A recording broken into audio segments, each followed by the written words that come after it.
Andrew is cracking Toby's back, and like I he's laughed. I like, gotta be honest, I he laughed. did. It's goofy. It's so goofy, but I loved it because Totally fair. it felt so genuine. It didn't feel like the director said action. It felt like Toby and Andrew were just talking, I, and they just happened to be in their costumes. And the director's like, "Listen, we're not going to say action, okay? Don't say anything. I'm gonna press hit the record record. button. Yeah, yeah, hit record." And that's what it felt like. And Yeah, yeah. it felt real. It felt real. Well, and with your best friends Trey Sterling and Matt, the film Schmucks. I said it backwards. Okay. What's up, guys? It's the film Schmucks here, and wow, this is the big one. This is the one we've been waiting for a year. This is Spider-Man: No Way Home, and wow, I mean, I don't even know where to start. By the way, we should say this right off the bat. Do we want to go? It's one of those movies. I don't even know if you can do a spoiler-free review. Really, I mean, unless you go Vegas hell. I No. think we should do spoiler heavy, the opposite. I Yes. think we should go in heavy from the start, spoilers. I mean, does anyone have anything bubbling up they need to get off their chest right off the bat? No, go. Hit it. Let's go. Spoilers. Um, well, I'll just say, sometimes it works to do the generalities. I'll just say this. I don't know if I want to get controversial right off the bat, but I'll say this. I think if you take the fan service out of the movie, like if you take the appeal of the cameos and characters we all know out of the movie, I think this might be, as a film, the weakest of the three Tom Holland Spider-Mans.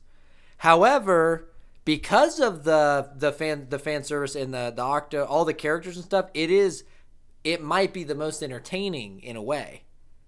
You know what I mean? So that's what I've been Yes. struggling with, is like, Yeah. there is some really fun, cool stuff that I would have never expected to see on the big screen even 10 years ago in the Marvel Universe, right?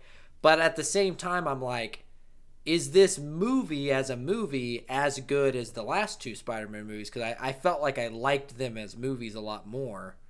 That might be a hot take, but I'm just going to say it right off the bat. Okay, Oh, that's good. that's interesting. Here's the thing. I do have a lot of nitpicks for sure. I don't think it's a perfect movie, but they're just nitpicks because I really think what this movie succeeds in, it made me feel good inside. It made my little nerd heart just like happy to Woo! watch what was happening. Um, and I smiled so much that I think my cheeks got sore. I can't Oh my remember because god. I was so drained, in a good Oh. way. Oh. No, I knew which way Sorry, you're taking sorry. that. Sorry. No, but it just made me feel happy, and it was such a celebration of not just Tom Holland Spider-Man, but also, I mean, Andrew Garfield, Tobey Maguire, like what they did, even the ups and downs through their trilogies, or one of them was a trilogy and the other one was just two movies, but I just really appreciated how much of an accomplishment this was. And even though it may not be my favorite MCU movie, I think it's a special movie. Like I really do. And it was definitely a special theater experience. I felt like I was in a sporting event. I felt like I was at like a WWE event and Stone Cold Steve Austin came back and the crowd just popped. It gave me that good feeling. So I have a lot of positivity for this movie, um, despite some small nitpicks. And so that's kind of my overall thoughts. Yeah, it's really hard for me with this movie to even do like an overall because there's so many major things to talk about. Like there's major things that happen that are so like they could be their own things from different movies. Like this one thing from this movie because like most movies have one big moment or two big moments. This has like six or seven, Oh yeah. and I would. So obviously, I had the similar situation with what Sterling had. I had a great theater experience Thursday night, clapping, cheering. even before the movie started.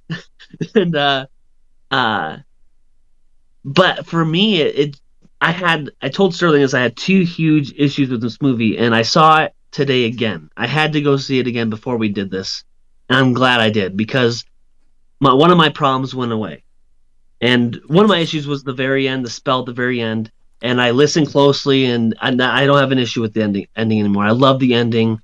Okay. I mean, I don't love the, like, I guess I'm okay with how they fixed the issue that happened at the end, even though they kind of don't explain it. But I'm okay with it. But I'm gonna go Yeah. into my big problem right away. What do you guys think? Do you want to go? There's a No, lot of no, positives. go Well, straight to the big problem. I think we should work our way through the movie because, like you said, there's so much stuff. Let's just start working our way through it. So go ahead. oh, okay, all right, fine, all right. So for me, a little nitpick. I loved hearing the nitpicks in the end from you, Matt. But I'll throw a little nitpick. And for me, the beginning was a little rushed. And what I mean by that, the pacing's fine. Mm-hmm. There's stuff in the middle and end that they could have, like, scenes they could have scrapped or shortened, that I wish they would have used that time in the beginning to flesh out the issues that were the storylines that were happening. Like, I think they just rushed through the identity thing. I wish there was more Matt Murdock with, I mean, Oh, that was Charlie cool. Cox. I forgot about that. Yeah. Oh my gosh, what a Oh, great That's how much is in cameo! this movie, by the way. I literally forgot about that cameo.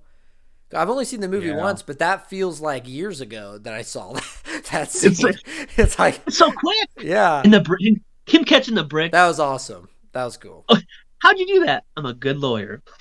The crowds, oh, Woo! they love it. Yeah, that was cool. Anyway, what do you Yeah. guys think about the beginning? Was it too quick? Well, Like, that's or a good point because I was going to get straight to the spell casting stuff, but I didn't think about that. But which is a good point. Yeah, when I think about it, I almost wish there was a little more. Maybe there could have spent some more time at the beginning with maybe a couple conversations with Aunt May because of what happens later. I just feel like maybe if we got a little more time with Peter and Aunt May, that would have maybe built up even more of a thing. I'm not saying it was bad later, but I'm just saying, obviously spoiler heavy here that her Aunt May dying. Maybe it would have been better to have. It would have been nice to have a couple of, a couple scenes earlier in the movie with her at the beginning. She's not really in the Spider movies that much if you think about it. no. Yeah, I think Yeah. that's probably a good point that it's a little fast paced. It seemed intentionally fast paced as far as the editing. But the opening scene is fine that it's fast paced. I get that that's part of it because I think they're you're supposed to feel overwhelmed like Peter's overwhelmed, But yeah, Yeah. it's like very quickly in the movie, I totally forgot about the fact that everyone knows that Peter Parker's Spider-Man. I know that's the point, but most of the movie, I'm like, oh, I forgot that was the problem that this started with. Maybe we could have gotten a little more into that where it was like, man, this sucks, which they did, But yeah, Well, I honestly felt like the weight of that whole circumstance, I actually kind of felt the weight of that a little bit, especially with the fact that not only did Peter get rejected from MIT, but his friends got rejected yeah, from MIT. And I actually felt, I think the movie did a pretty decent job of kind of making you feel, or at least making me feel like, yeah, this is like, these are some dire consequences. Like, it's actually ruining his friends' lives. And so I think the movie did a good job kind of conveying that. yeah. I mean, I did for sure. Cancel culture is real. I mean, we saw it right here in the movie. Uh, just Yeah, kidding, I, just I kidding. felt it. Yeah, I agree, Um, Sterling. Sure. no, but I think you're right. I think that moment was yeah, that whole moment was good because I mean, I think that was where the meat of it was it's like, well, he's Spider-Man, he'll figure it out, but then you go, oh, his friend and girlfriend are getting fucked over for literally no reason, like they didn't do anything wrong. Yep. But Yeah. And I'll just say this. I think I may like the first Spider-Man movie, Homecoming, better. I do think there are some things in this movie, when it comes to some of the direction, that I actually feel like it's some of the best direction I've seen in certain moments out of all three movies. And we'll get more into it later, but um, yeah, just I mean, okay, like one moment in particular that I remembered that really stood out to me was when Aunt May dies and Peter, is obviously super depressed.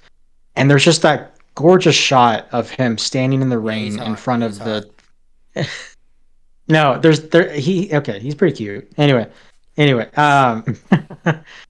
no, it's just a gorgeous shot of him standing in front of the screen at Times Square while Hmm. J. Jonah Jameson is just kind of relaying everything that happened, and just the way it's framed, it just felt like a panel from a comic book, and I Yeah, thought it was it gorgeous. felt a little So little. certain things like that stood out. It felt a little Zack Snyder almost like that moment. I don't know Hmm. what it was. It was very very beautiful. I think that it was for the most part. I agree. This movie seemed like it was getting a little. I feel like a lot of the MC movies, as far as cinematography and things like that, you almost can't tell them apart in a lot of ways as far as like the cinematography stuff. This one movie did feel different. It felt like the director was trying some stuff, was being a little experimental with certain things and doing some really interesting stuff. There was a couple of times it didn't quite work for me, or it felt like slightly unnecessary. Like I can think of one, and this is minor. I don't think it was bad, but it's just like an example of like, oh, they're trying something new, and it seemed a little off putting for this type of movie. Was like when when Happy's at the door and Aunt May goes to the room and Zendaya and him in there and he's naked and he puts the shirt on and they kind of do this like one shot thing where the camera's following all this stuff around. I feel like that's a gimmick in Hollywood that's starting to happen where they do a lot of these one shot sequences. It just felt kind of weird to me, and I didn't understand like there was nothing about it that made it particularly like how did they do that? It was like yeah, they ran this scene a couple times. It like I said, it's very minor. It's probably a minute and a half or less, but it was a moment where I was like that was kind of experimental and it just didn't quite work like for me where I was like that was a little weird or like it wasn't like and then but there were more times that there were things like interesting cinematography and stuff where it was really cool and worked really well Oh like yeah, you said the raining sequence so I think it's worth it to try new things because for the most yeah. part I think it worked out but Well, Yeah. another shot too that comes to mind also, and again, it's not just the shot, but the combat, like the action, I thought was pretty well done, especially the fight between Green Goblin and Tom Holland Spider-Man. I thought just the sunset or the sunrise, the way they're like near the water, the way it was yeah shot, the choreography, I thought it all gelled very well together. And it made it a pretty intense fight scene too. yeah it looked cool Um, yeah, and well, William Dafoe too. His performance, I yeah think, was the best. I think he's just fantastic. I think he's probably the best working actor today. Just the way he transforms himself into his roles, not just this one, but like The Lighthouse. Yeah. What no do you not agree with no that? I love Willem Okay, Dafoe but I mean what a bold statement best actor today God. working today. That's that. Okay. I believe that. Yeah, I know. I know. I agree. Actually, that was actually one of the notes I had was cherry pick of like Willem Dafoe as when he's doing that sinister shit as Green Goblin.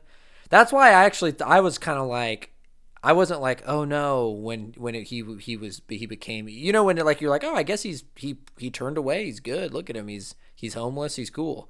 But then whenever he Yeah. just gets that sinister voice, and after that, I'm like, dude, he kills it. He kills it doing that voice. It's awesome. Yeah. Yeah, he just changes the tone of Yeah. his voice. Oh, it's Yeah, awesome. I mean, he and Melina did not lose a step Oh yeah. at all. They were great. I'll go back. I'll answer you on what you were saying, Matt. I would disagree with that scene. I think it brought a uniqueness to that the hecticness, the hectic Thickness. time they were in, like Yeah. because he was rushing home, comes in, Happy's crying. I thought it brought something to the scene. So we're just gonna agree to disagree, but I thought it Yeah. was cool.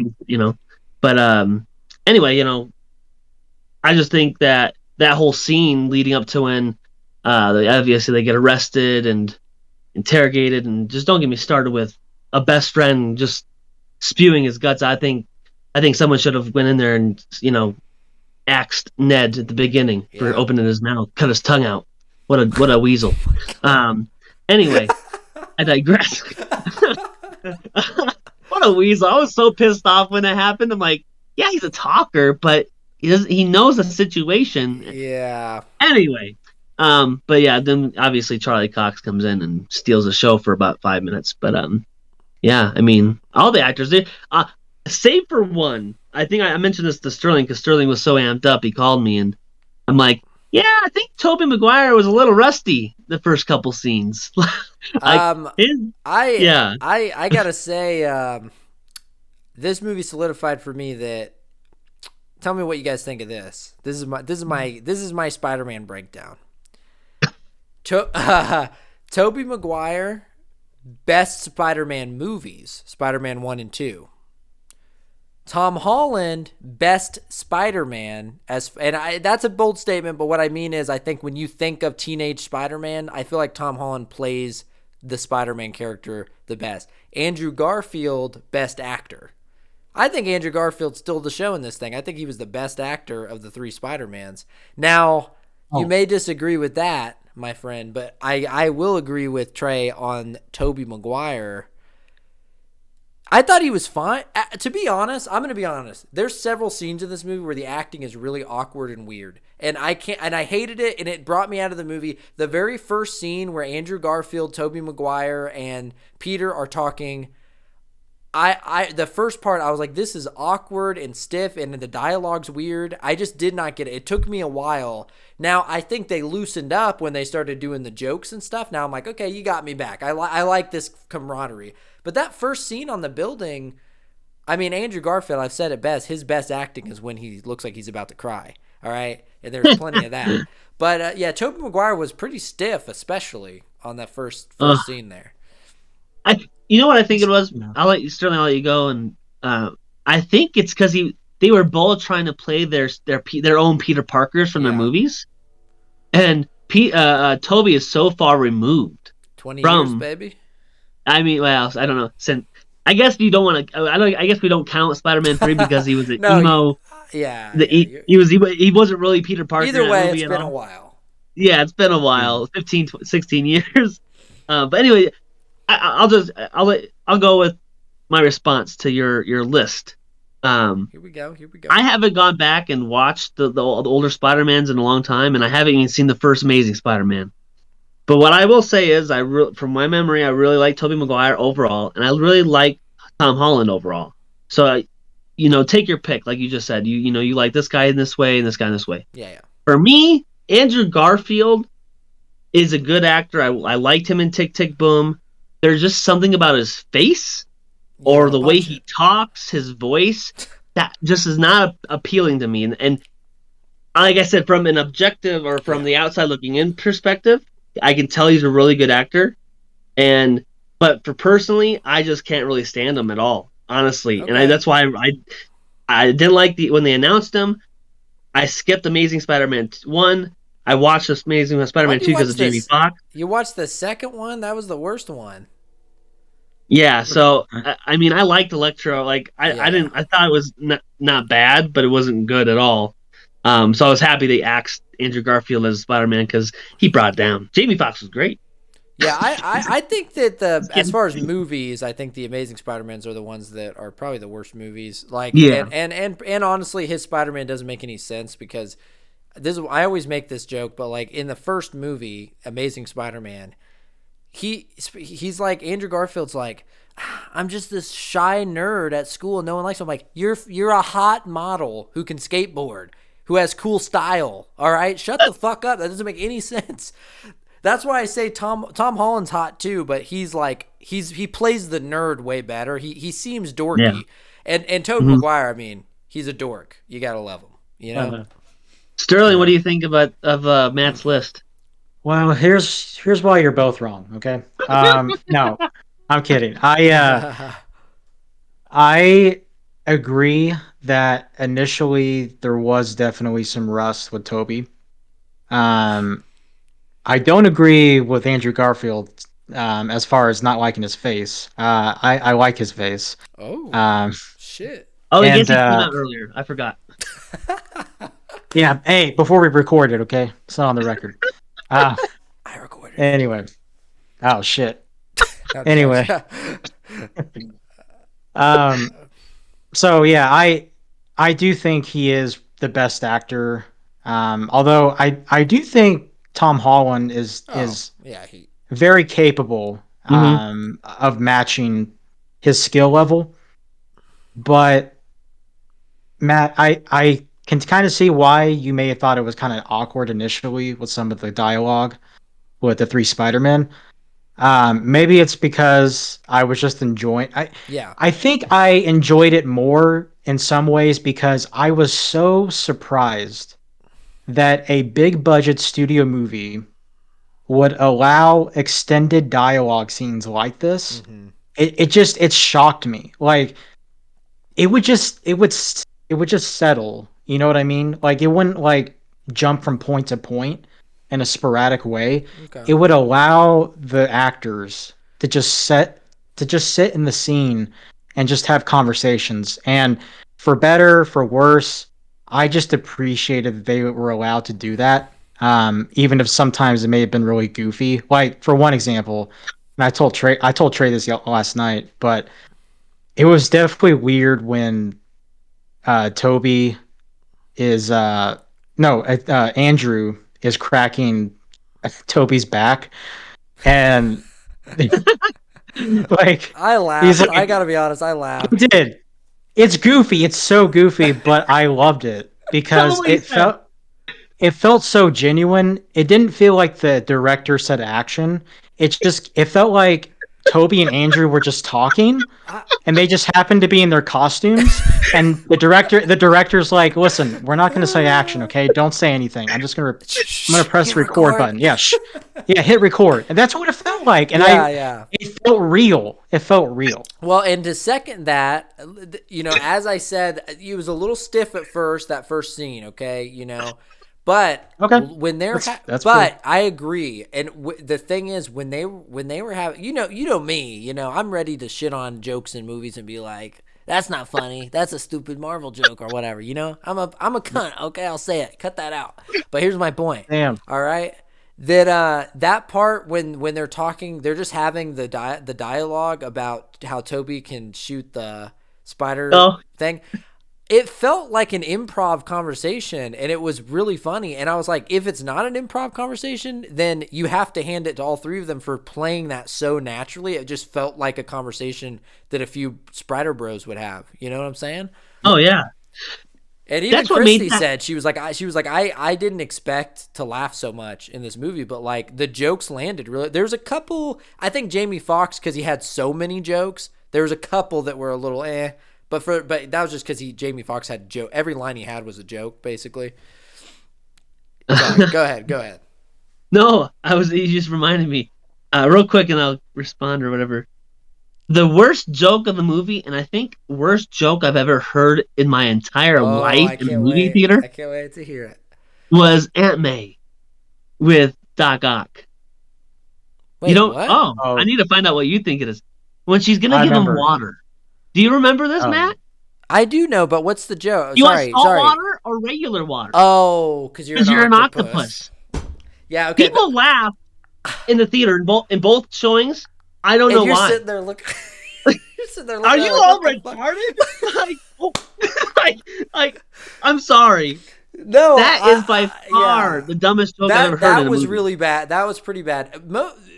Yeah, I wish I could remember now. Oh, you know what joke I didn't get? Yeah. It was funny because I told this to Christy and she was like, "What are you talking about?" I thought that was obviously a joke.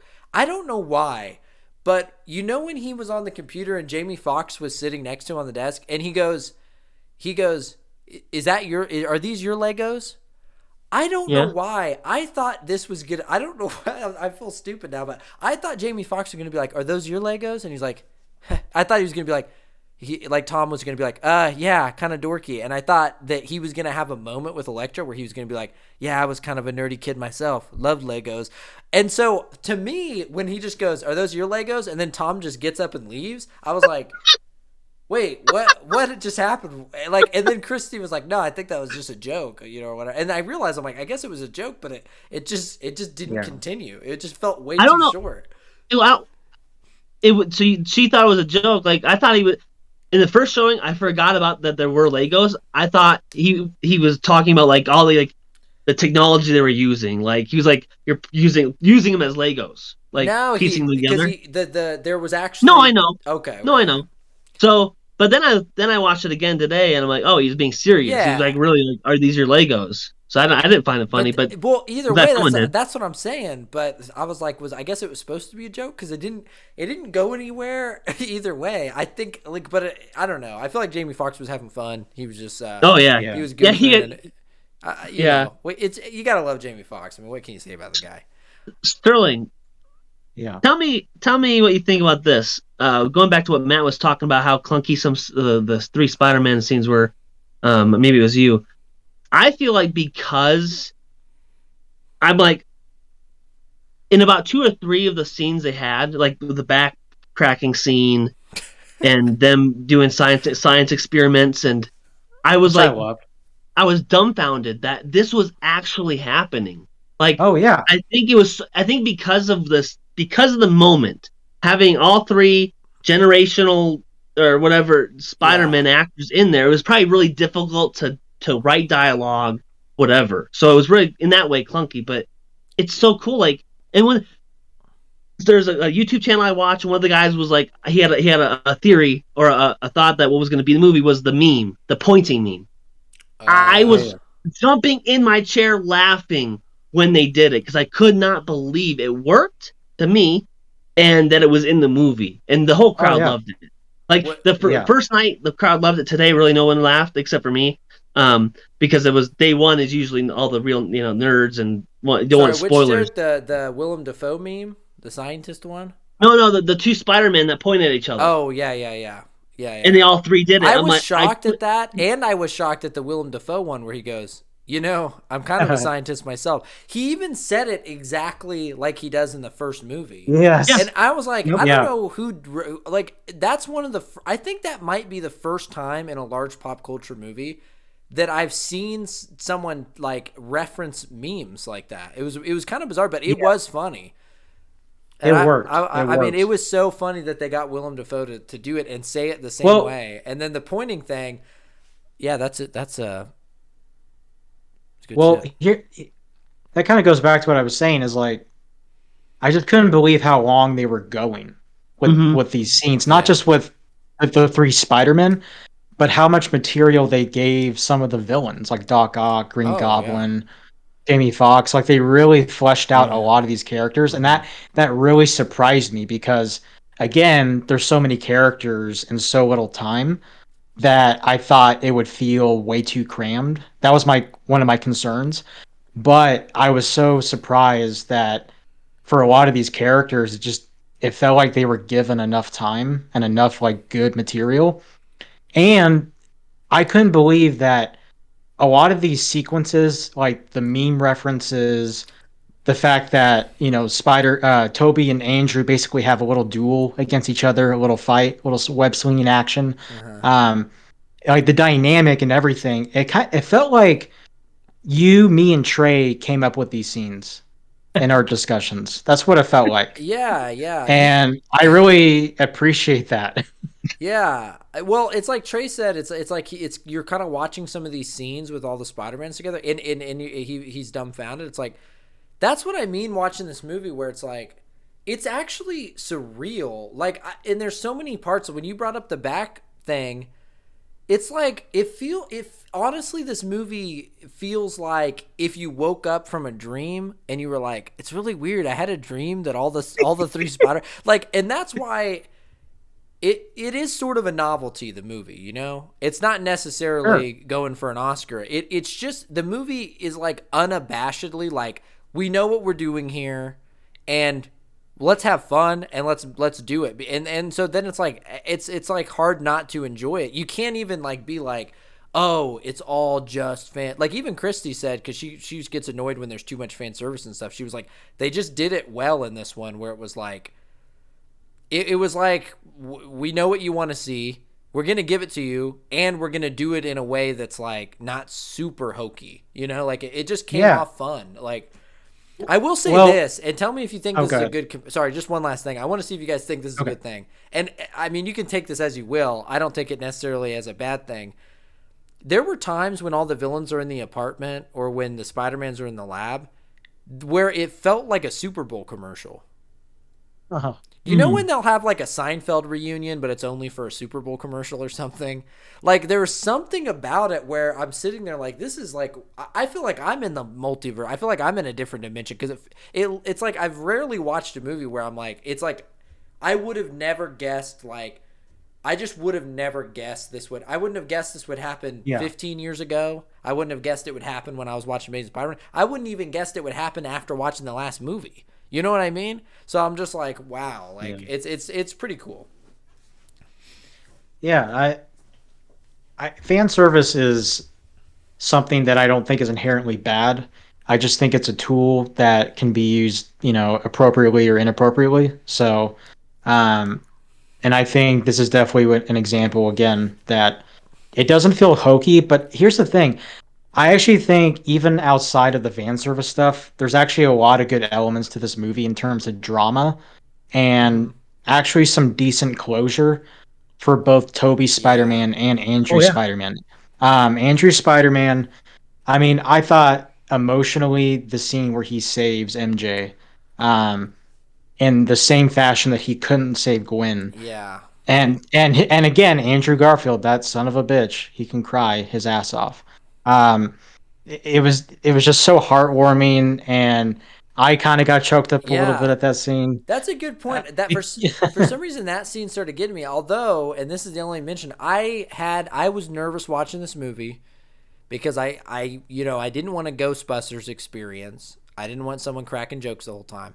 I have to say it was about perfect. People clap when Toby and Andrew show up. They do the it was about perfect. There was one joke in the whole movie someone made, and it was during that scene. Andrew saves Zendaya, and then I'm saying that on a first name basis, like Andrew, like he's a buddy of mine. But anyway, Garfield the cat, he saves Zendaya, and it's this very emotional moment. And I'm starting to get a little teary eyed, And like I said, Amazing Spider-Man movies, they're not my favorite, but that is such a classic Spider-Man story where he breaks Gwen's back, and then him saving her.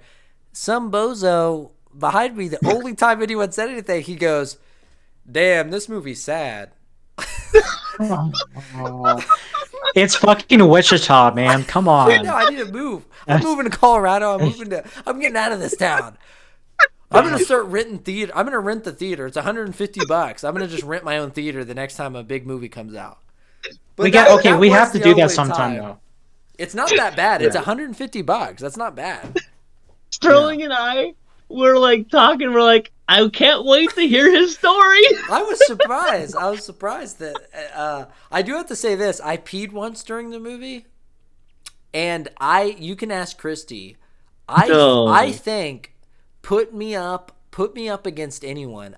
I think I did a record time peeing and getting back to my seat.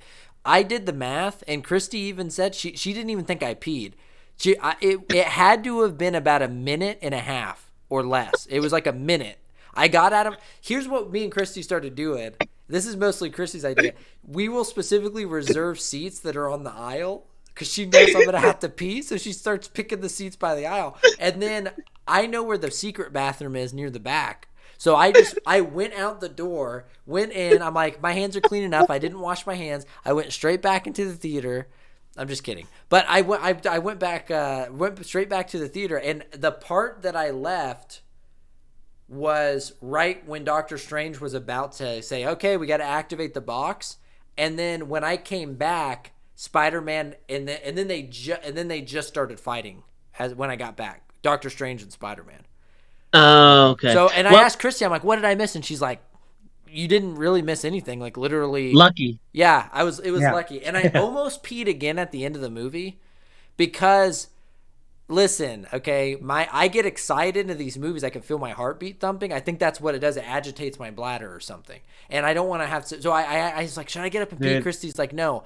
I would have gotten up and went pee when the two Spider-Mans appeared. So I feel like there's some other universe where I Matt missed those scenes. listen. I don't care if the optics look bad. Okay, I'm bringing an adult diaper for you if I go see a Y- movie with you next time. Yes, If it's a big movie like this, I you're not listen. you're not getting up. I'm I thought kidding. I'm about kidding. well, no, I thought about getting this. Catheter. Yeah, I thought about getting the little catheter thing and put a little bag on my leg, but no. Okay, Yeah. the truth Sorry. here's the fact of the matter, my friends. If I can go pee before the movie and be okay. I told you the last like 3 movies I watched, I didn't go pee in them, right? But the thing is, Yeah. it's the fact that at AMC, the showtime is at whatever. Let's say it's 6. Okay. The movie Oh, doesn't start till 6:40. I drank my whole root beer. You need to go to the It's bathroom. not a 2.5 hour movie. It's a 3 hour, 3.5 hours because I'm waiting You forever. need to you need to go to the bathroom at the last trailer. They usually show 4 or 5. That's not a bad idea. That's not a bad Amanda idea. went. I said, Amanda, go to the I'll do bathroom, and it. Yeah.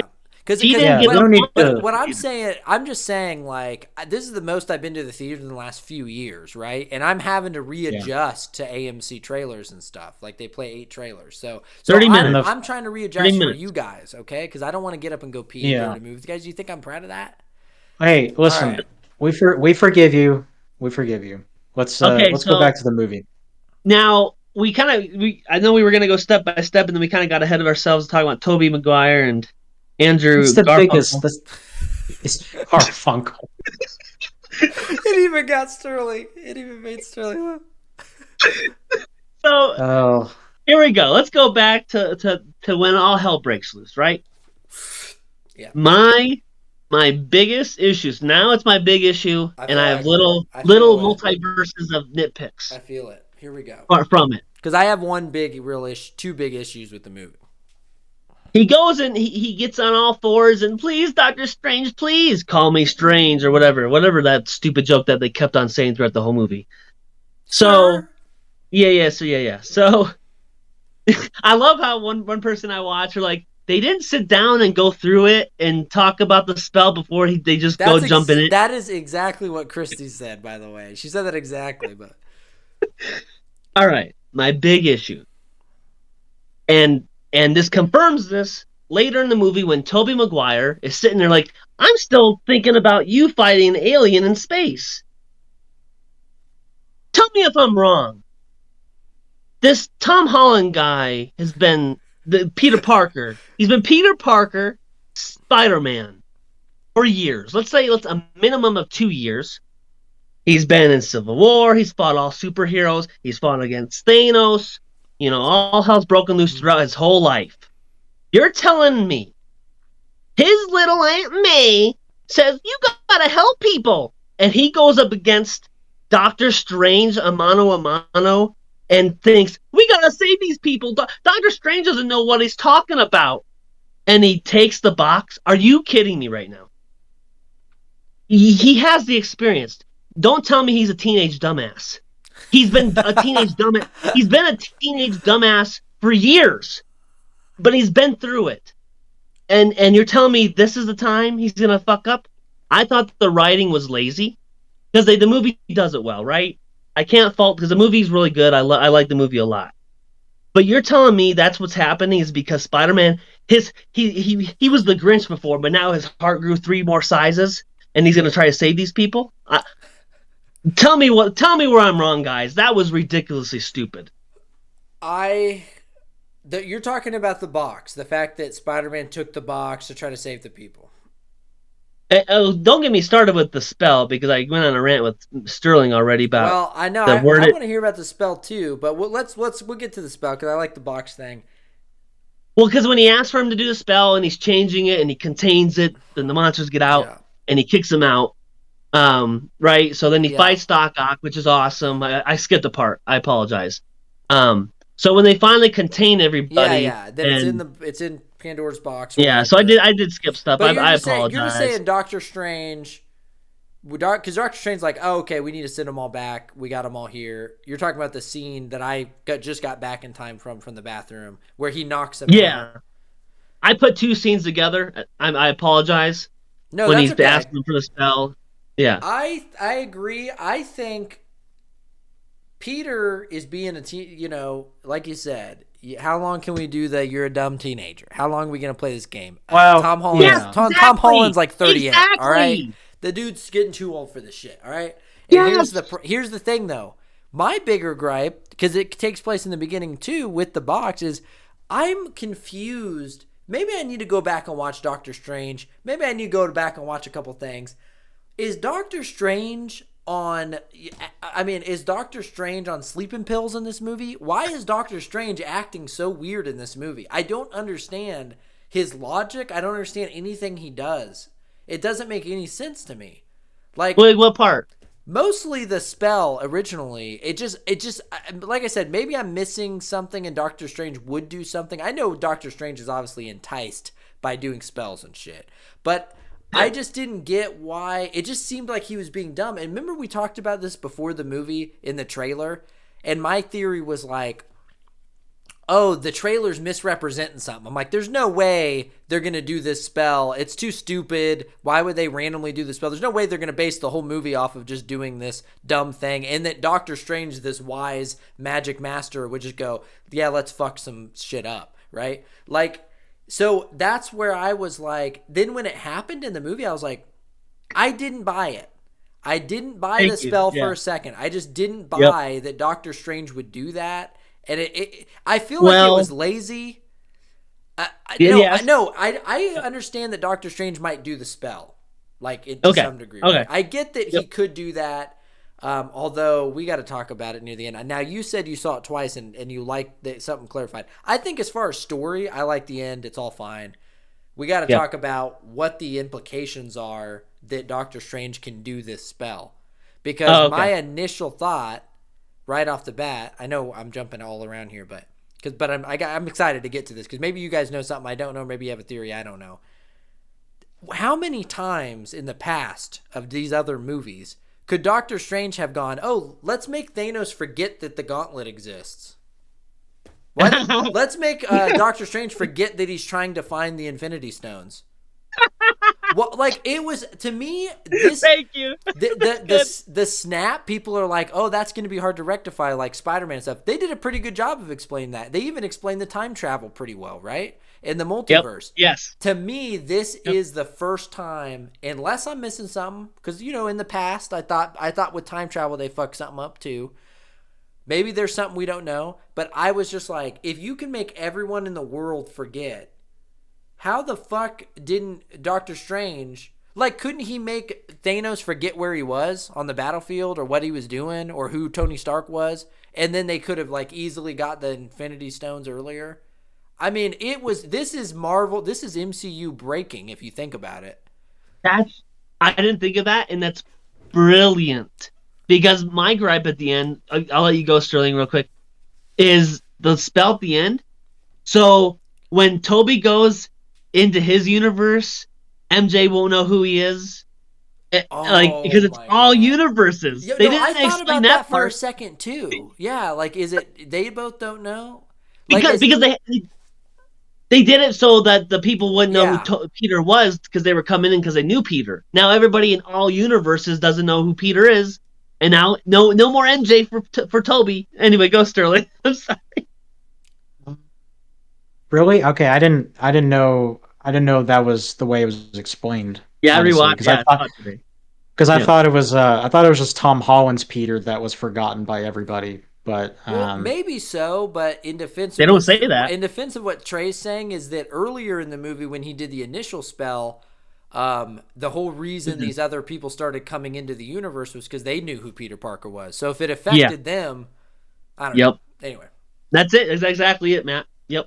but go ahead, Sterling. Um, I want to hear about. I well- want to hear if there's something I'm missing about this. Forget Yeah, me not go, spell. just talk about what he was saying. I think you guys bring up some pretty valid points. As far what is that? Oh. What is that? But I- I the hear a fact- butt coming. No, the fact that I'm agreeing with you is funny. No, yeah, I'd have to watch it again because as far as like the intricacies of maybe how the world works or how the magic works, I don't think Marvel is up to the level of like Lord of the Rings when it comes to how magic is described in detail, or even like Harry Potter too. Like there's more thought out, you know, Yeah. processes for how the magic works and other things. And I think Marvel, it's just one of those things where you have to kind of suspend your disbelief a lot. Yeah. Um, and even the comics, like this is probably a criticism of the comics too, but I have found when I have read a lot of Marvel. Wait, what happened? Oh, I just keep going. okay. Um, even like in some of the Marvel comics that I've read, it's not the most astute like study of how the magic works. I feel like it's just very surface level type of lore building. That's what I think.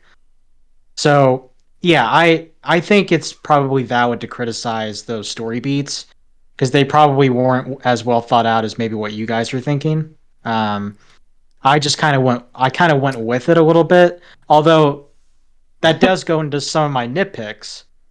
Like again, Doctor Strange when he's trying to get the box from Peter, if he controls everything in that world that they're fighting in, which by the way, that was a cool scene, Oh, very the good mirror scene. world. Yeah, very good scene. If he can control everything, then how come Spider-Man is able to just get away so easily? You know what I mean? It's like when you start to really think about it, it's like there shouldn't really be that much separating Doctor Strange and Spider-Man. Like Doctor Strange should be able to defeat him pretty easily, Oh yeah, especially if Like he's box him trapped, if in or Peter Parker's something. trapped in Yeah. that world. Yeah. that's what I'm So, saying. Inception, baby. Well, that I love it, It looked but awesome. I mean, as far as the it visuals, that did. was probably one of the cooler looking scenes. But yeah, you that's a Yeah. good point. you guys are so right. And with that specifically, Sterling, when what happened with Hulk in Endgame, when he gets his body, his mind out of his body. Do you guys not remember this? Yeah. When he just got Yeah, the yeah. box and was leaving. All right, he gets hit out of his body, and his arm is moving. His physical arm is moving, so Strange can't get the box. They never explain that. My So Yeah. here's my so guess. ridiculous. Here's my guess because I thought that was if it was like a minor thing, but the fact that they drew so much attention to it, my Yeah. guess is even though they didn't explain it, is that he's got hyper like twitch reflexes, and my guess is that it has some. This is. I'm not saying this is a good explanation. I'm just saying this is me trying to come up with what the explanation is. He has the spider sense and stuff like that. I think it has to do with his spider senses that Oh, his nervous system, his mind's not there, but his nervous system has quick twitch reflexes, and that's what it was happening. And it That's a great explanation. do with hyper reflexes, but that's me trying to pull it out my No, ass. that All right, you should be in the writing room. No, I'm not even joking. That's a great point. And Marvel. Sterling said, yes, Sterling said something we talked about later, which happened to help me with one of my problems, which we'll talk about later. That's great. My thing is, Matt, you said something earlier that would counter that. Here we go. That Infinity War or Endgame, they did a pretty good job of explaining a lot of Yeah. stuff that happens throughout the movie. So true. like you and I are saying, just there was laziness in this movie in writing. Like they just wrote Well, it down and didn't think about it. my hope is that well, and first just to speak to what Sterling was saying a little bit, like I actually do suspend my disbelief with these movies. There's tons of things about them that are goofy, and like I said, even the ending with the forget me not spell and all that, I actually like the way it reset Spider-Man a little bit where it's Yep. like, Oh, yeah. I actually like that. Yep. I thought it was great. So like the effect of it's fine and story-wise I don't have a problem. It's obviously like a large nitpick it's kind of a fun nitpick thing, but it's just that part of why it stood out to me is that every other big thing like them going back in time and the snap were two things that could have like totally messed up the MCU where it just didn't make any sense. And they did a really good job of explaining, oh, they were gone for 5 years, and then that's why, and the people from Spider-Man happen to not be gone. That's why they're not older. So maybe they'll explain why Doctor Strange couldn't do that in the Multitude of Madness or whatever. Yeah. But I don't know. Yeah. Well, it I guess it was kind of strange a little bit that Doctor Strange was kind of okay with the fact that he was doing this really big spell for Peter. And again, maybe it's not a satisfactory explanation, but I think the fact that they fought together probably gave him a lot of admiration for him, and that's Yeah. probably why he's like, yeah, maybe I'll just do him a solid Yeah, favor. no, for That's Yeah, sure. I that's think probably so. why he did it. Um, Now it was interesting though that he's not the Sorcerer Supreme anymore. I thought Yeah, that was an interesting revelation. Yeah. It's we Wong because he blipped, he disappeared for 5 years. So That so was weird. yeah.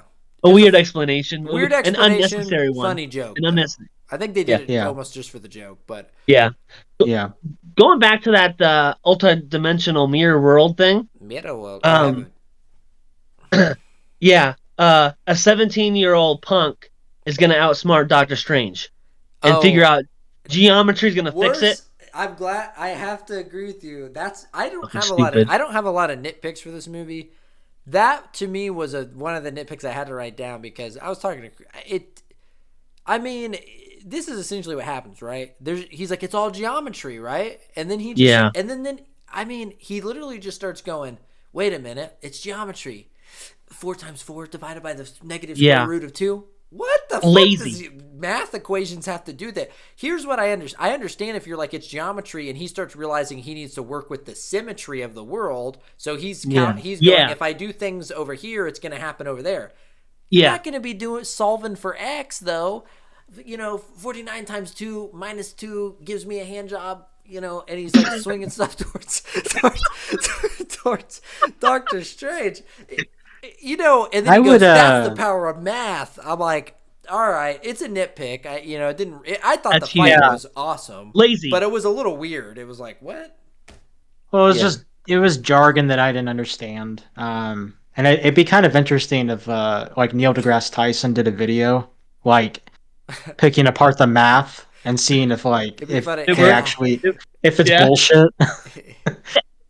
That would have been a good scene to make a little longer. Like how does he outsmart him? Like because he Yeah. knows the world is geometry, like Matt just said, he uses it to his advantage now because he understands it. Yeah. And they could have Yeah. gotten to that point where he gets them tied up better. And Yeah. just lazy. They were just it was this movie is so weird because it's so good in some parts and then so lazy in others. Like they Well, wanted this out in the pandemic. They could have extended the 6 months and worked yeah. on it. Jeez. Well, yeah. I think probably not all the questions are going to be answered in this, but I do think Doctor Strange Multiverse of Madness might Yeah. have some answers to a lot of these questions. Yes, baby. So, which the trailer for that was awesome. Oh, I didn't We'll watch And talk the that about yet. that fact later. that We'll talk about wait, the best what? part of this movie later. All right. I haven't watched the trailer. No, I didn't know they had one out. yeah, it was at the end of the credits. What? Oh, I was gonna ask you guys because I watched the first trailer, the first end credit thing, and yeah, I saw Venom and Tom Hardy, and I just left. So, I thought here my prediction was I was like, it's probably just gonna show the Ned training or something. That was my guess for the ending sequence. Like, No, it showed a full trailer of Multiverse of Madness, which is pretty dope. And Matt, oh my it's god, confirmed. No, It is look. confirmed. So What? Let me just tell him. it's my theory. Okay, go ahead. Is it what the last 3 seconds of the trailer? Yeah, it confirms Yeah. a character. Yes, Yeah, my go theory ahead. of the evil Doctor Strange being in this really? movie was right. Yeah, he's in the trailer. Okay, in the Multiverse of Madness, or is Yes. he in Hey, this the Spider-Man post-credit scene. movie? No, Hey, Multiverse of Madness. it's gonna be on the DVD. Because I was gonna say I would actually like it if it turned out that the Doctor Strange, because this is one of the things you were saying, Trey, earlier on, was Yeah. like if the Doctor Strange in this Spider-Man movie was Yeah. the evil one, because it would make way more sense why he would be so reckless. Why? Because here's a point, right? Think about this for a second. Put this up in your pipe and smoke it. All right. The very end, he's on the Statue of Liberty with the Captain America shield. I dig it. But he's on top of there, and he's doing the spell, and he's like, they're gonna break through, bro. And Spider-Man's like, okay, fine, just make everyone forget about me. And then he's like, all right. I was like, wait a minute. Are you telling us that Doctor Strange was going to allow the entire world and multiple multiverse to get fucked up because he was trying to protect one kid's feelings? Because that means he Oh, knew that he could have done that to stop the whole thing, but he was just trying to spare Peter's feelings when Peter finally decided. Now, once again, story wise, it works great. Peter's finally taking responsibility for who he is as Spider-Man. That's great. I love Yeah. that sequence. I love the sequence with Zendaya at the end where he's got the teary eyes and he's like he makes the decision like I don't want to hurt him, so he leaves. Love it. But you have to think for a second, why the fuck would Doctor Strange do that? And I think it's because, and I kept thinking like maybe this is that evil Doctor Strange, and he's just trying to get experience with magic and shit. You know what I'm saying? Matt, I wrote this down. Stupid teenage Spider-Man figures out that all they need to do is redo the spell. Strange couldn't figure that out. Yeah, I'm like, yeah, what? yeah. And Strange uh, just goes Well, like shit. Like he didn't it even. was a The different thing spell. was, he didn't even act like, oh shit, okay, Peter, that's a good idea. He acts like he already knows, and that Peter's like, Yeah, he's like, are you sure, Peter? good point. Bitch, are you sure? I don't care if fucking Spider Winky gets his feelings hurt. He saved the universe. What the It's all his hell? fault anyway. Yeah. I honestly, I kind of mentioned this earlier, but I wanted to add a little bit more to it. Okay.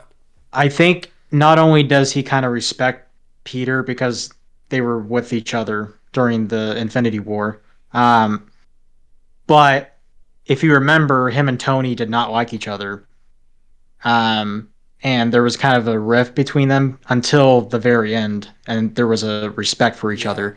And I think Doctor Strange, obviously, he saw how attached Peter was to Tony, and he probably saw him just break down and cry whenever he died. So I think he definitely has some kind of sentimental, emotional attachment to the kid, that he doesn't want to admit himself. So again, I'm probably giving a little bit too much credit, but that's just kind of that's how I see it. No, it's yeah. I mean, yeah, Uh, I think it makes sense story wise. Like it works story Yeah, wise. It is it's a nitpicky thing to look at it, but it just goes. It's like, look, I don't care how much I care about like someone. It's not like Peter's gonna die and then yeah, it'll save the world. It's like, oh, some yeah. people are gonna get for Peter is, and it's like, yeah, that stinks, but like you're okay with killing, like destroying this whole universe just so some. I mean, Sure. calm down, calm down. No, I'm just kidding. I'm just kidding. Well, It's all fun. It's all fun. It's all fun. well, well. uh, go ahead, Sterling. Oh no, I talked. What's your thought? I have mine written down. No, I there was only a couple other things I wanted to mention. A couple nitpicks, but then a couple positives. Okay. I'll just say the couple nitpicks, and then Trey, you can go, and then the couple positive things I'll kind of put in my final thoughts for the movie. But the couple nitpicks that I can remember is some of the jokes were kind of lame. Um, Trey, you already said it. The saltwater joke was definitely the weakest. The Scooby Doo joke, obviously, that was different in the movie than it was in the It was trailer. It funnier wasn't in the Scooby Doo movie. crap. It was funnier because they use shit. Let's be honest. So, and it was faster. They did it faster. It wasn't like a long pause in between. Kind of an awkward Yeah, pause. yeah. So, um, but also one other nitpick was whenever Peter is going to the MIT ambassador, in traffic, and that's when Doc Ock comes, and it was she did not need to be in that dangerous situation because like she tries to get out, her driver leaves before she gets out, and I guess the cars are locked, but child, it's like you can. child, child Oh, it's a lock. child lock. Mm. Okay. Okay. But in the movie, I was like, wait, can't you just unlock it? Like, or can't you just like go up? Can't you just go up to the front seat and Oh, press that the too. the button? Yep. Yep. Yeah. Like but she was just kind of waiting around. And then when she finally unlocks the doors, I guess, she decides to go to the side of the car that's right by the concrete barrier to where she can't get out. Like, I did Good point. not think about how ridiculous that is now that you Yeah, pointed it out. yeah, that's yeah. So funny. that's one thing. Again, Doctor Strange, like he could have easily taken the box. You know, and Peter, yeah, the geometry thing, mumbo jumbo. Don't get it. I sucked at math. I don't fucking get anything when it comes to math or science. Um, so yeah, but that's all the nitpicks really that I can remember. Trey, go ahead. Well, I was gonna see what you guys thought of this. It was a part of my big problem with the movie. Now, with rewatching it, the ending, the spell at the end makes more sense, and I don't have an issue with it now because they explained it at the beginning. Like we were joking, like they didn't sit down and figure the spell out, or Doctor Strange didn't tell him what was really going to happen. Like they just rushed into it. So you're telling me, I wrote this down. You're telling me, that I had two things that he he's gonna be in the apartment with Aunt May, and she's gonna walk in and not know who he is. Like what? Are you okay? They didn't really explain it. The first spell, like, is it gonna make people forget the world forget he's Spider Man, but everybody else he knew, or like it was really never explained. Like even watching it again, but like, what about MJ on her phone? She's gonna see a phone with them kissing. How is that explainable? Like, a spell is about Right. minds, not like, oh, it's gonna sweep through all Yeah. technology and take all Damn. pictures out of the world. Didn't Like, think about that. yeah, like what is going on? So I really was mad about the Aunt May thing. Like his blood is not gonna know who he is. Like Ned growing. So my big issue at the end was like, you're telling me he grew up and Ned's not gonna know who he was. But Doctor Strange explains to him everybody will forget who you are. So that was explained. The beginning was not, and that's why I still have a huge problem with it because it was just lazy writing. And he's like, oh, I want this person to remember me, which gave it a reason for it to explode, and have a cause for the movie. But like I said, I wish there was a better explanation. Like they like didn't explain anything. Like if this happened, I don't know. That's what do you guys think? I think they were. Yeah, I think it's another example. They were just real loose on the magic. There's a lot there with the spells specifically. I feel like you can just keep going. I didn't think about that. Yeah, Like I thought about it a little bit. Like when he was moving into his apartment, Peter Parker was. I kind of was like, where's he moving from? Like, does he have to break into Aunt May's apartment? And then what is his stuff's still there because he's moving. So does that mean, let's say Aunt May didn't die, but she forgets him? Would she just be like, why is there like a yeah, bunch of teenager stuff in the room? yes, Because he clearly was exactly. there because he was moving boxes in. Yep, So yeah, that's my point. I didn't really think about it that clearly until you said it. I'm glad you did. Well, I it's glad overthink. Aunt May died. It's a good thing she died then, huh? Yeah, she was Yeah, barely in the movies. Let's be honest. yeah. I'm Well, gonna I'm gonna miss her. She was the hottest aunt. Ooh, well, I'm just being real. and here's an you're right. She is. Here's the issue with that spell too, or not, or them leading up to the spell. He's letting his aunt, who hasn't done any fighting in the like. I guess she could be a Black Widow. I mean, this is the Marvel universe, and she's gonna whisper in his ear, "You gotta help the crazy man over there. You can't let him die." He's gonna let that influence his decisions to the point where he's gonna betray Doctor Strange. Like, so in reality, she is like I wrote this down. Like she is the bad guy. Like she's the reason all this happened whoa! because She trusted uh him, or uh he trusted him. um uh William Defoe's character, you know, terrorizes him with that. Like you're that mumbo jumbo she's speaking. Like I'm not, he says later Yeah. about her like hell trying to help people. And I wrote this down. I said, an unpopular opinion. She deserved to die. Like she deserved to die. Most hated character in the movie. She Wow. Yeah. deserved to die. I was happy in that moment watching her have a tear roll down her cheek with her dead Yeah. eyes.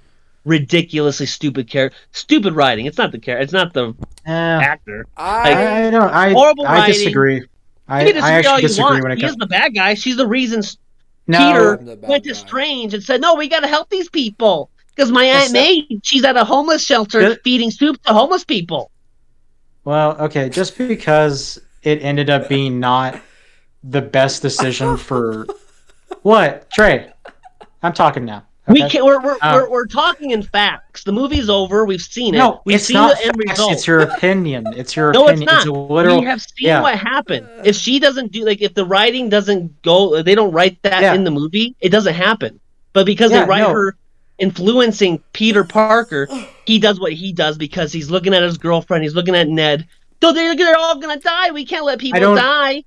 I don't disagree that it turned out the wrong way. I'm just saying that I understand her logic considering the fact that she's not in the same universe as the Green Goblin.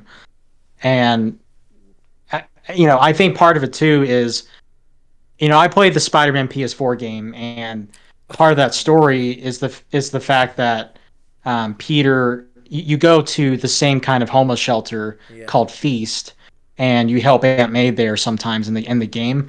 So Uh-huh. I thought that was kind of a cool kind of connection, and I'm kind of glad they brought it in the movie.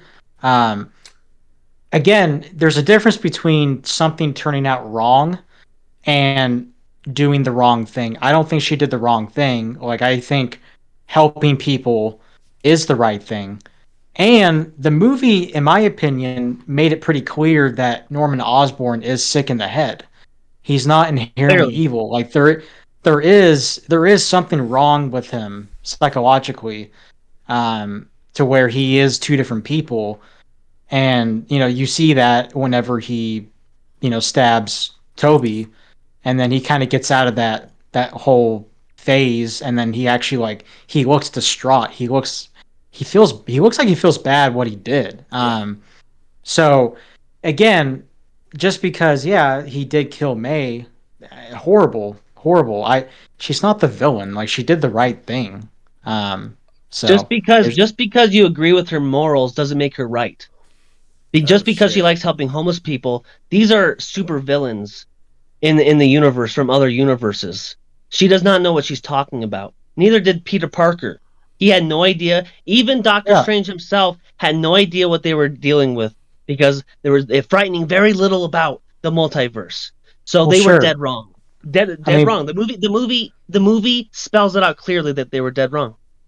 Sorry. well, Well, dead I wrong in what will. way? That's my question. The universes were colliding. Are you kidding me? That's why people don't know who Peter Parker is because they Yeah, had to go that drastic measure because of what they did. The world was yeah. going to end, just like in What If, because Trey, that's we're what talking happened. past each other. We're talking past each other because you're coming at it from the fact that you have more information than the characters themselves. All I'm trying to say is that That's all we I have. think Hindsight I 2020. I get that, but I'm just trying to say that your perspective of what is happening is more informed than what the characters were. So again, I don't necessarily think it's like lazy writing. Maybe it's kind of surface level writing, and maybe you could have gone a little bit deeper. But I don't think the character's actions when it comes to May are Nefarious? inconsistent No, or she doesn't know nefarious. what. Yeah, Like I just said, she doesn't know what she's doing. She has no idea what she's sure. talking about. So that in the end, she Yeah. was the bad guy. Obviously there's Uh, Doctor See, Octavius but and I hate that everybody else terminology. are bad guys, But she's the one that brainwashed, just like what's What? his face gets brainwashed. She brainwashed him into thinking he needs to help, even though she felt it was right. Even though that's what her job is to help people. So parenting is All right, all right. brainwashing. I think we need Okay. to put a And he's pin an in it. adult now. What? He's What? fighting supervillains. Let's let the She audience. deserved to die. That's all I'm saying. She deserved to Fair die. enough. I'm happy I saw that on screen. That's all I'm We'll saying. let the audience decide. I'll like to. I think I kind of was not paying too close. Like, I guess I got kind of bored on the Aunt May scenes, so I might need to rewatch it again. But maybe I'll try to look at it from your perspective, Trey, and see if she really is the Jar Jar Binks of this story. If she was behind There we it go. all. That's a good way to But put it. I will say I have my own issues with Aunt May, and I got Ooh. a quick couple things, couple nitpicks, couple cherry picks. Or actually, Trey, you have more? Go ahead. Oh no, I had one thing when Strange says if they die, they die. I just thought of Rocky Four. I thought that was funny. Yeah. Maybe that was direct reference. So my issue with Aunt May, Christy thought the same thing, unprompted. Was I was a little confused by her acting choices when she was in shock. I get that she was supposed to be in shock and injured, but this was around the time in the movie where there was several sequences of stilted acting. I thought this kicked it off. I thought her acting was just, I wouldn't even say it's bad. It was really weird. Like it was like she was overacting, being in shock or whatever, and like it did have the punch when she actually is dying, but it felt like it lessened it for me because there's something about that. I mean, I think they could have just gone classic where she just gets stabbed and he goes over to her and she's dying. There was like a good 2 minutes where she gets up, let's get out of here. Yeah, What's wrong? You have the bag. She that's the falls on the thing. ground. It just felt unnecessary, and I don't know. It's like we were talking about how they let a lot of the scenes sit in the movie, where they really let these kind of scenes play out. I think for the most part that was good, but there were times where it's like maybe they could have trimmed some fat off the movie in ways Yeah, where it didn't really favor it. That was one for me where I just thought that whole sequence before where she's injured but he doesn't know, it just felt very unnecessary. It was just like a little long. I don't know. It was weird. I think just she's dying already. She got hit. You get up. You find her body. It's okay. It's a cliche. I get it, but like it's okay. She's dying. You can have your moment then. Yeah. responsibility saying. Yeah, and it was kind of a weird delivery on it, because and I get it. It's a tough line to deliver because it's so classic. So I think she was trying her own thing with it, you know. Yeah. The Uh, the sorry, did you have something to say? oh no, I think that's as far as the way the death was handled, I think that's pretty fair. It was Yeah. impactful when she did die, and like you said, the really it was the scene after, where he's on the building and it's raining and it's so Hmm. intense, and Tom Holland's a great actor. Even just acting by not saying anything there was good. And Uh, yeah, the yeah. next scene on the rooftop, I actually thought it was there's a lot of emotional moments. I actually thought, Yeah. even let's give Ned his due when Ned and her come and hug him on the roof. That's That what was hit actually, me. yeah, that was very, like, I don't know, there's something about the friendship these three have, like, and that was great. And even though it was a little stiff at first when Andrew and Toby come out and a little awkward, it was a long enough scene that by the end of it, I was starting to feel the impact a little bit. When Andrew, Yeah. I liked Andrew Garfield's thing about when he, in his world, apparently, it'd be interesting to see when he said at a certain point he just stopped pulling the punches. I'm like, is he saying that he started killing people or like severely injuring people in his world just because I Yeah. love it. he's Crippling bitter? people. But the emotion was good, and Toby had a lot of emotion too about like Uncle Ben dying and stuff. And Yeah. he Yeah. did have a presence. I will say this: Toby seemed a little stiff, but he actually had a presence of being the OG Spider-Man. Like he was kind of like, I'm a little older and a little wiser. Like even the fact Yeah. that he wasn't even wearing the suit, he was like that he had like a normal outfit on and stuff. There's something about there was a maturity to him that was Yeah. that showed, I think. Yeah. The crowd, my second crowd, loved the preacher joke. The That youth the pastor youth joke. pastor, that was the They funniest. loved That that was joke. single. That I think that was the funniest joke to me as far as a one line in the movie. That me and Christy really laughed at that one. Yeah. Um, My personal like funniest moment to me when when you have a good dark humor type of sequence, I know what he's saying. that's my favorite kind.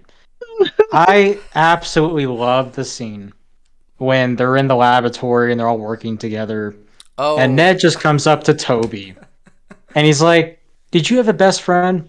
And then Toby's like, "Yeah, uh, he died in my arms.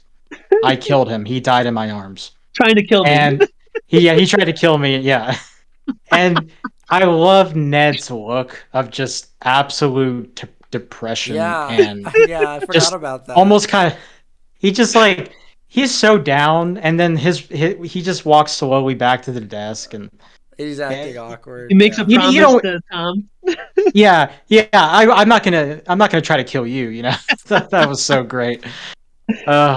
Which is it's kind of foreshadowing a little bit because Ned in the comics does become the Mhm. Yep. Hobgoblin. So, Yep. What? um, yep. Okay. So, well, So, I sorry. I know I know Sterling said he had to go to 11:30. I know it's getting late. I was gonna say yeah. quick cherry pick. Doctor Octavius.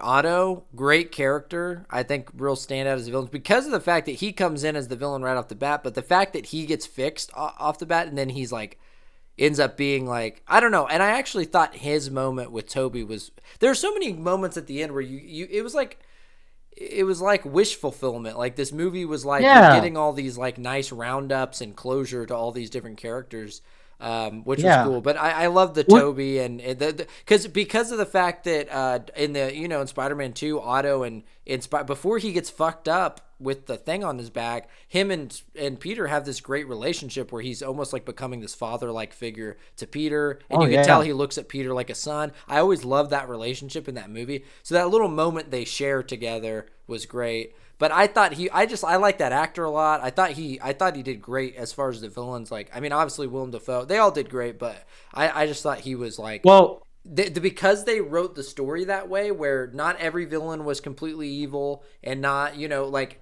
that they had Otto there, and that the characters were trying. Like, I did not expect them to have such an intricate dynamic with the villains, and I knew shit was yeah. gonna go down, but I didn't know they would actually. That's where I think the writing was at its best, the way that those characters all functioned together. So Yeah. I had a Well, nitpick. also like, Oh, go ahead, oh, sir. go ahead. Sorry. No, go. No, go. I can give it. Uh, uh, I was just gonna say, even to a lesser extent, but I still think it worked.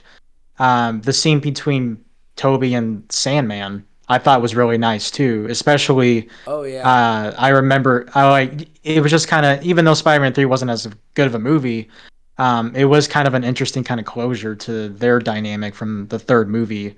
Because Sandman in that one, I think he disappears or something.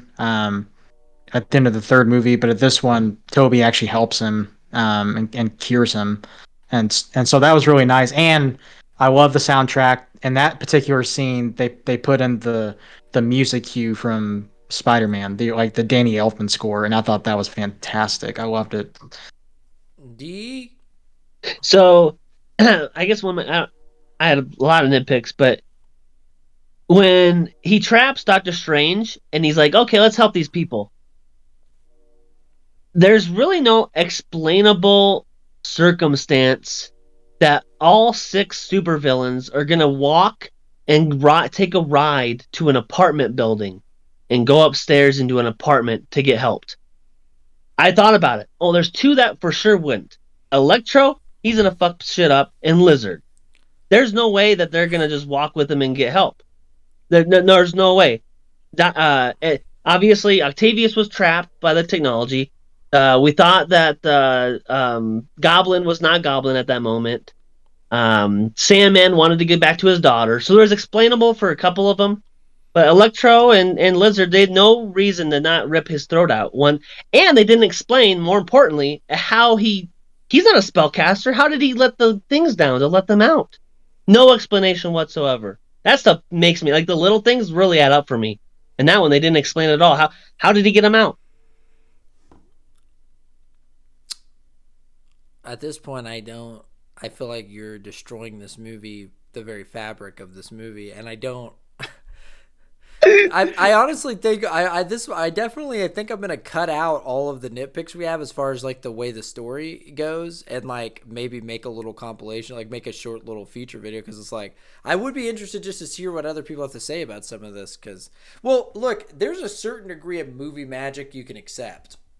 Some things happen, but yeah, there is a lot in this movie of like, whatever. They leave the That place. Who explanation cares? was They so show up weird. at It the was apartment. Who gives a fuck? They're there. All right. It's like, oh, okay. I guess that's not important. All right. Um, Mm, I take it. No, I take it or leave it. I was being sarcastic. I was just trying to say I know we've been all over the place with it, but I thought that was a pretty kind of one that they could have taken something from, like you're the Aunt May scene and took it to that, like, okay, he left this little button here or yeah. something, Well, like, especially since it's so long, I don't know why they couldn't. Yeah, yeah, and like you said, I think that it's just that it adds up. It's like there's too much in this movie of movie. There's yeah. too much movie magic, literally. So Sterling, you Can't get you enough of said it. you said something to me the other night that kind of softened me on my other big problem, in which it got fully healed when I saw it a second time. Yeah, But you know what I'm talking about? I think so. All right. I mean, so Sterling mentioned to me that he likes that there were consequences, and that softened me up for the ending because I like that. Sterling, if you want to explain, Sterling, about what your thought process was that. Okay. Yeah, I think the ending to this movie is strong. Um, it is a bittersweet ending for sure, but I think it puts this Spider-Man in an interesting place to where I am very interested to see more movies with him because it kind of resets it and Mhm. um but I for me like I love when stories never take the easy way out when it comes to the consequences. And to me, the consequences are real in this movie and they're harsh. Yeah. And I really think it did a good job kind of giving that impact, giving a little oomph to those consequences. And so to me, that's why story wise, it just made it more interesting. The very ending, I absolutely love when he's swinging in New York City in the snowy environment with his classic Yeah. Spider-Man That suit. I thought that was look, gorgeous. The looks way it so was good. shot. Oh yeah. I could have But, left the happy one. That's just me. Or they could have put that first, and then oh done yeah. then the coffee scene, and then him going to, yeah. I would have put, yeah, because that coffee scene was really good. I liked it a lot. Yeah, the whole Well, thing. him Yeah. and Zendaya have great chemistry. They really do. Like I bought them as a couple, which they are a couple in real life, so Are makes they sense. What? really? Yeah, they're dating. No way. Yeah, they're dating. What? That's Yeah. crazy. What? Yep. Good for How them. unprofessional? Wow, lost a lot of respect for these two young people. Dude, it happens all the time. No, it's unprofessional. You can't argue with that. It is. Matt, What, dating your co-star? That happens all the time in You keep Hollywood. What are you how? saying talking you about? How? keep saying it happens all the time like it's unprofessional. That's like me going, "Hey, stealing is wrong," and then you going, "It happens all the time." Okay, it doesn't mean it's not wrong. This It's it's not unprofessional. It equivalent. is That's not unprofessional. They're adults. They know that they're part of a big franchise. They know that it could fuck up future movies and interactions in the movies. It's unprofessional, and I've lost a lot of respect for both actors. what Tell me that it I is what? professional. It's professional if they do it in the right way. Like if they're just Oh, making out like all using over a the set. condom? Yeah, No, people but what can if they date. break up, dude? Wait Well, till first your of all, contracts are over and then bang it out. It's unprofessional, bro. if they break up, they're already done with this trilogy, so I don't think it's gonna fuck up that much. That's true. Doctor Strange roofied her, so No, they'll wait, wait, I wait, don't wait, think it's wait. unprofessional. If you're being it All is right. serious, un it I no don't it. agree with it. We'll save it for another topic. It is by definition unprofessional. Is it unprofessional to date a coworker? It is. No, I don't agree Yes, with it is. that. It just is. I don't. Matt, Sterling, All right. Matt, whenever he goes at you and not me in these trolley situations, I eat it up. My popcorn I've been eating popcorn for I'm 2 minutes. not trolling though, and I feel No, like he's I'm not. I taking don't think he's crazy trolling. pills. I think that I feel like I'm taking crazy pills to be like anyone would tell you don't shit where you eat. That's a bad idea. That's unprofessional. Like Yeah. anyone in any professional sphere would tell you that, and you're arguing with me on it. I mean, I feel like I Sterling, wish. Well, he's half serious. He's clearly, I love this. This is great TV. I love it. okay, well, I think where Matt's coming from, if I can understand it, is the fact that by definition, it's not professional in the sense that being professional would be you're just two coworkers with not really any attachment outside of your workspace. Is that Is that kind of an accurate description of what you're trying to say? Yeah, I'm just trying to say there's a separation of business and pleasure, and but more importantly, I guess what I'm saying is it doesn't matter. You could not have any interaction at work. If you break up, it's gonna affect your work life now. So Sure, it that's what can't. makes for It professionalism can. is, Matt. They should be professionalism to not let it affect their work. They should be that Well, professional. look, you guys already won the argument on the Zendaya thing because she's out. She forgot who he is. Maybe he'll That's the date. thing, Sterling. So Do you really think I what excites me is I hope the whole next movie is about him battling that where he sees them in the streets and throughout the movie he's battling it and something happens and by the end of it they do remember like something happens. I like wrote the next three movies in my head and I love it because obviously you love what you think. So I hope by the end of it they remember they kiss yada yada yada. I hope it takes to the end of the next movie. You really think they're done with that those two Ned and her No, no, I'm not saying they're done. I was just trying to. make a joke? I guess I was trying to appease the argument. I don't know. Oh, okay. Okay. But no, but uh, I'm sure she'll come back. It'd be interesting if he dated someone else. Let's get a new love interest. So But well, no, okay. Just to put a pin on this whole thing, okay. oh my gosh, Where I'm coming from is the fact, yes, of course, there's potential for a messy breakup, and maybe it can fuck over some career opportunities for the both of them. But to me, there's also a way that you can be professional about it in the way you treat your coworkers.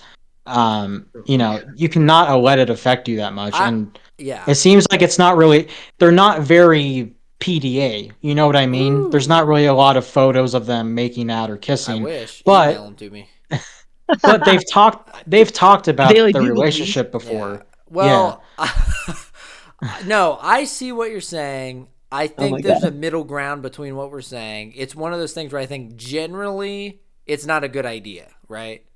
But if you are going to do it, there's probably a better way to do it. But we'll Sure. leave well enough alone. I I have Yeah. really. Oh, sorry, Well, I interrupted. I really only have one other note, and then you guys can get to whatever you want. But Okay. you guys know Yeah. I'm not a huge fan of the Venom movies, and Uh, I was kind of joking around, but I was talking about I'm like, what when you guys told me about that Venom was going to be in the because I thought they were going to add Venom as a villain in this one. Oh, I I didn't think he was was gonna be in this movie at I all. was glad they didn't. When I saw him in the final scene, I was a little bit like, oh, okay. I like, I'm like, is this relevant or whatever? I thought this was going to set up that he was going to be Venom in these movies, and I was kind of disappointed. I was like, I don't want to see the Venom from the Venom movies. I don't want to see it taint my precious Spider-Man movies. But dude. then he disappeared. He got sent back, and then the symbiote was left on the table, and I was like, they did it right. So they can do now they can do the symbiote storyline with Peter Parker in this timeline without Venom from Sony. You know what I'm saying? Get him I, out of I here. didn't think about that. That's kind of cool. Yeah. I'm But extremely I think disappointed. symbiote's going to be the next storyline, regardless of whether it's Tom Hardy. Uh, I do think that's going to be the next storyline. I'm really yeah. disappointed. That when that happened, I'm like, you've got to be kidding me.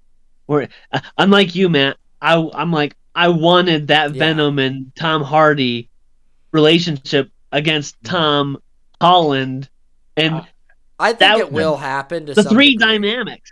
What's that? I Yeah. think it will happen to some degree, but I think that they're going to do their own symbiote thing. But I wouldn't be surprised if Tom Holland had some kind of cameo in in the next trilogy of Spider-Man movies. Yeah. Oh, Tom I Hardy. Tom Hardy, sorry. What did I say? Oh, Tom yeah. Holland, sorry. I was just gonna say, when I was talking to Trey last night, we were talking about this a little bit. We're like, oh man, Oh I can't yeah, wait for Matt's opinion on this. And then I kind of went into a rant too because he even though did. I enjoy Tom Hardy's character more than you, I I didn't necessarily enjoy that post credit scene as much I as the love it. second one because to me it's like, and I told Trey this, I'm like, dude, he's just going on another improv like scene. Like he's just the guy has massive balls. He really does because he wasn't handed a script for that scene. I guarantee he's just talking out of his ass. And Like if he was, he was too he drunk to read it. I mean, yeah, too drunk to read it. He's cashing in that money. You know what I mean? It's like The whole Uh, dialogue, I loved it. You're telling me a Tin Man flew into It was so billionaire weird. Tin Man? Yeah, it's so weird. it's weird. No one likes the stones. Did it? Aliens are brain. Did you think it was weird that they didn't? They did Venom voice, but they didn't even show Venom at all. Like they didn't even show him behind him or anything. I guess maybe they did that because Um, those post credit scenes are usually really low budget. Like when they do those Well, interview yeah, ones. yeah. But yeah, Um, I've got final thoughts, but Trey, you can go first. well, I was just gonna say, I know we've been all over the place.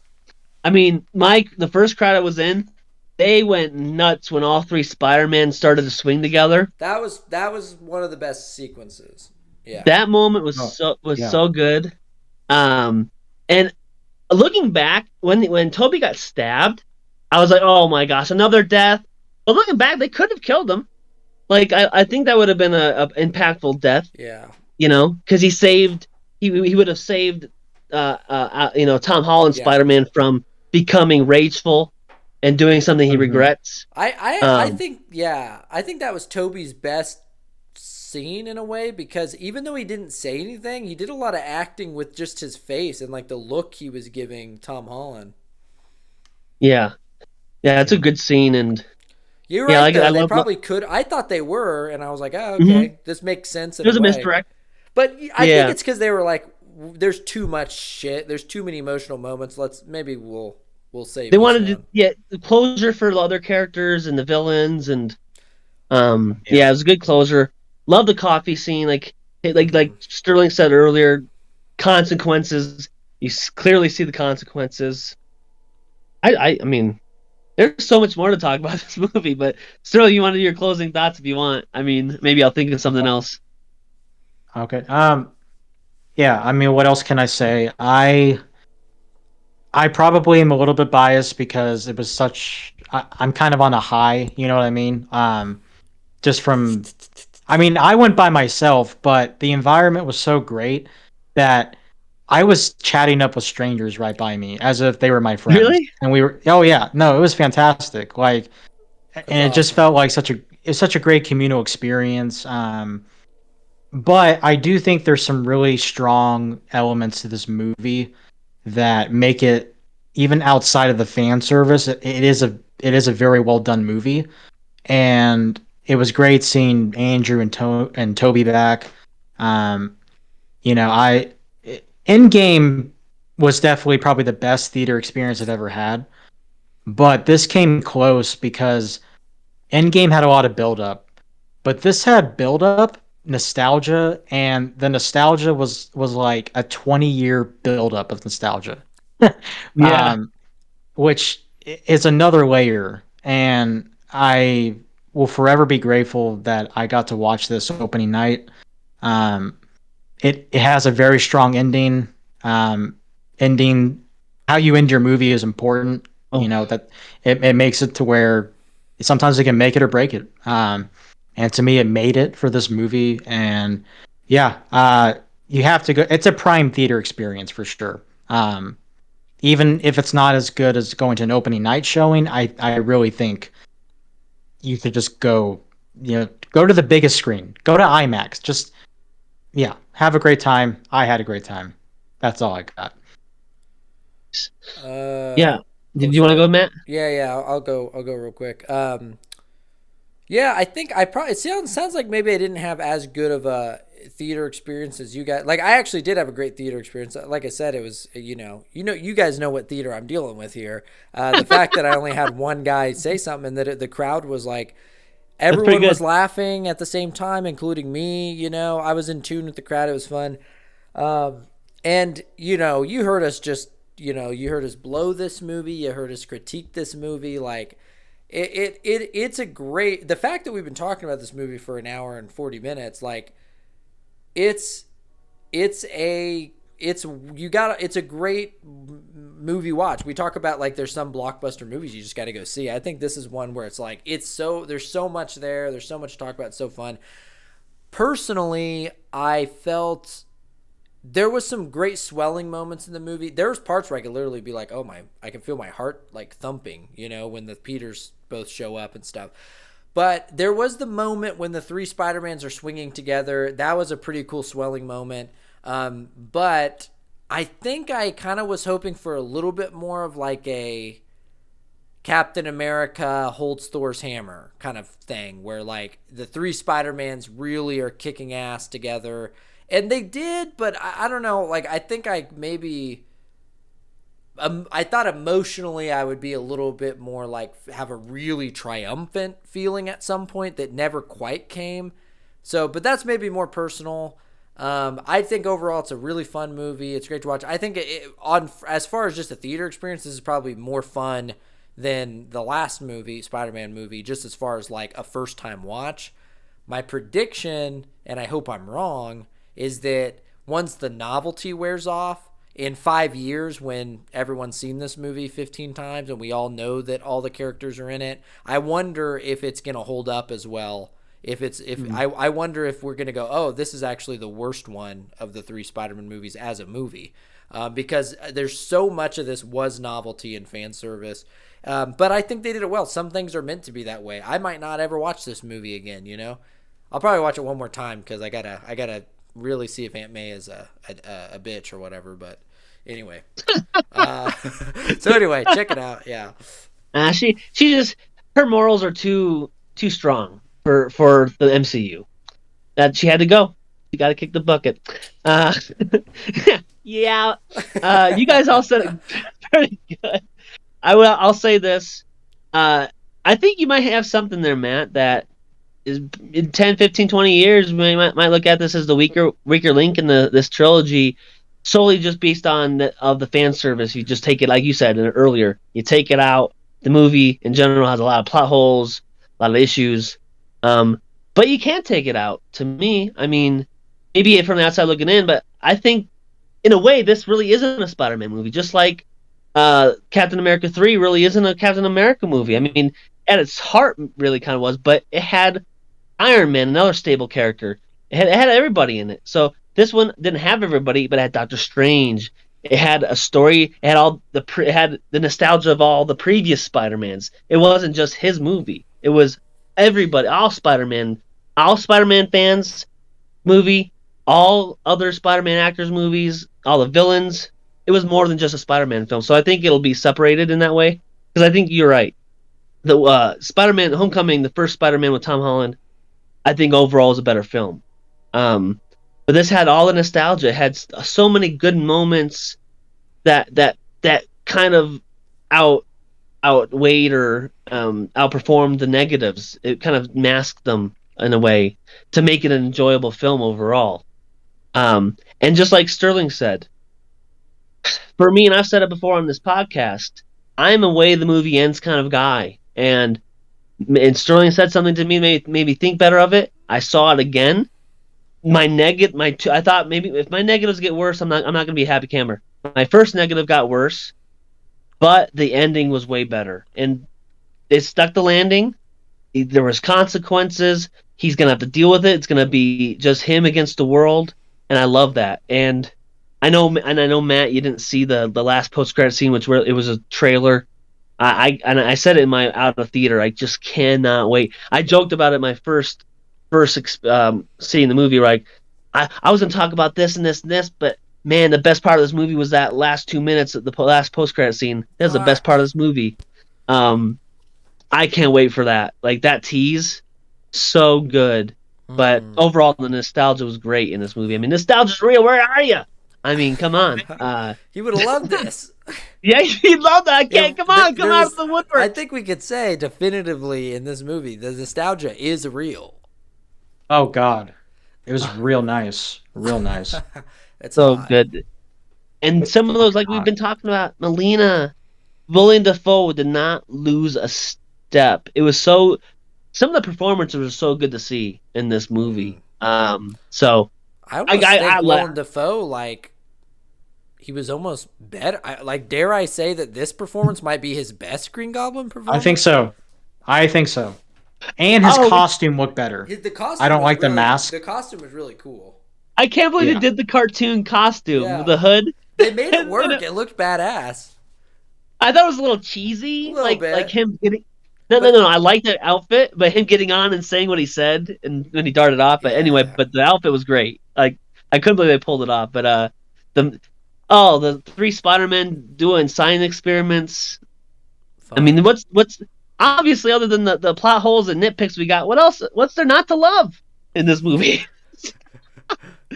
I don't know if anybody has anything else, but No, I'm I good. mean, thank you for No. joining us. I mean, I think Matt said it. It's the longest podcast, longest chat we've had about a movie because there's so much to talk about. But comment below. Let's talk about this movie because there's so much to talk about. Like, subscribe, and we'll see you next time on the Film Schmucks. Got it. Rob it.